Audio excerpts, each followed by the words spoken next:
Okay, now I do apologize about how we're going to do the samples of this video, but the samples of the video get done the way they get done. Um, I don't have, the files readily available to add to this, so we're just going to review the songs and talk about the song. Overall, this album, I'm really glad. A lot of Paramore fans are upset that they changed their sound, but I really like that. I didn't want them to have, the same exact sound that they had before. I like that they changed it up a little bit and they really made a really interesting sound on this album.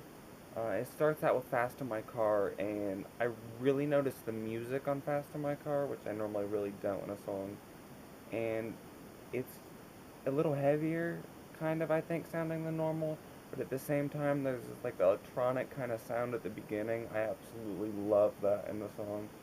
From what I understand from the song, it's about just going faster in your car and leaving someone else behind, leaving somebody, I think that's what it's about for the most part. I mean, this is like one of my favorite songs in the album so far, and I really like it.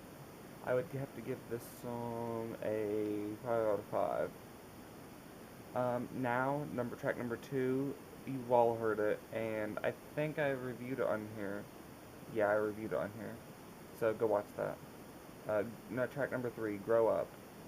Grow Up is a really good song. Basically saying grow up or I'm gonna have to leave you behind. And it's just a really good song. It's a bit more, has like a bit more of a pop sound than a lot of their other stuff.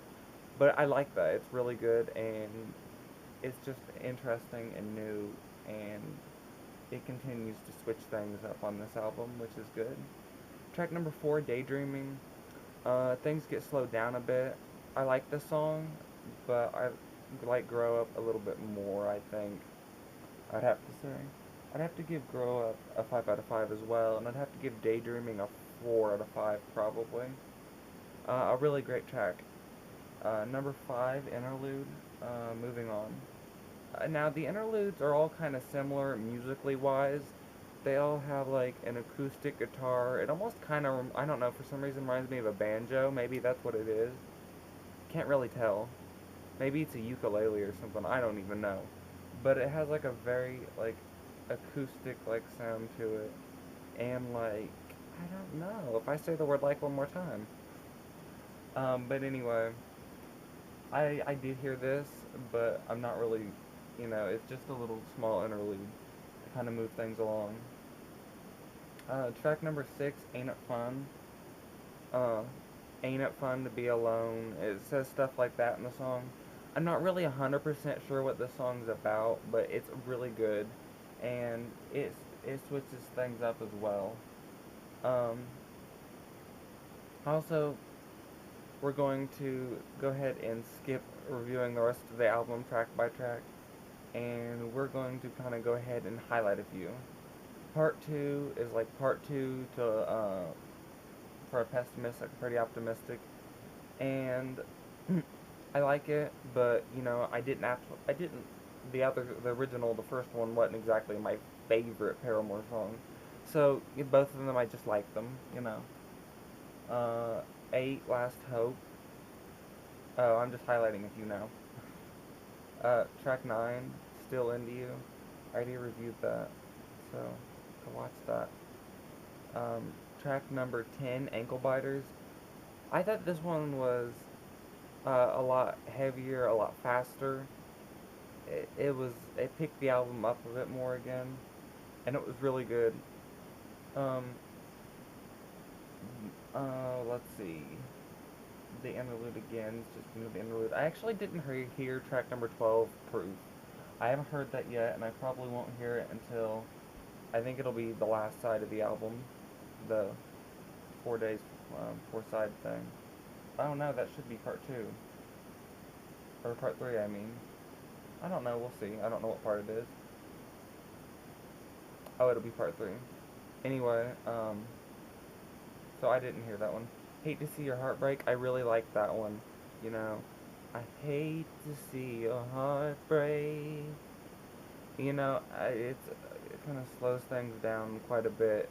like quite a bit, and it really gives like a new sound, and I really enjoy it. It's not an acoustic. I mean, it's a slow song, a ballad, but it's not an acoustic ballad. It's more of like a strings and drums kind of ballad. Um, I think. Also, let me also mention that Ain't It Fun earlier had like a choir kind of chorus part to it, so that was pretty interesting. And we also have track number 14, One of Those Crazy Girls. One of Those Crazy Girls starts out, it kind of reminds me of like an oldies kind of song, the way it starts out. And then it picks up into like a Paramore kind of sound, more of like a rock pop kind of thing. Uh, and it's really good. I like that song. It's like a really good stalkerific kind of song. Like, it's just great. It's about being a stalker. Um, and the Hate to See Your Heartbreak was Hating to See Your Heartbreak. Um, Be Alone. If you want to be alone, just be alone. That's basically what the song is. And Future, I didn't really care for Future. Future was the only song I've heard on this album that I didn't really care for. It's almost 8 minutes long, and most of it's an instrumental. There is about a minute and a half or 2 minutes at the beginning with singing, but even the singing didn't like really keep me pulled in. Maybe I'll get used to it after I hear it more, but I listened to the album all the way through once on YouTube, and then it ended up getting taken down, and that channel got taken down. So I have heard all the songs at least once. I haven't heard the bonus tracks yet, but I will come back to do a review of the bonus tracks and the song Proof. So stay tuned on SweetPot D for that stuff, and I'll see y'all later. Stay smeezy, fuckers. Oh, there's something in my eye. Something in my eye.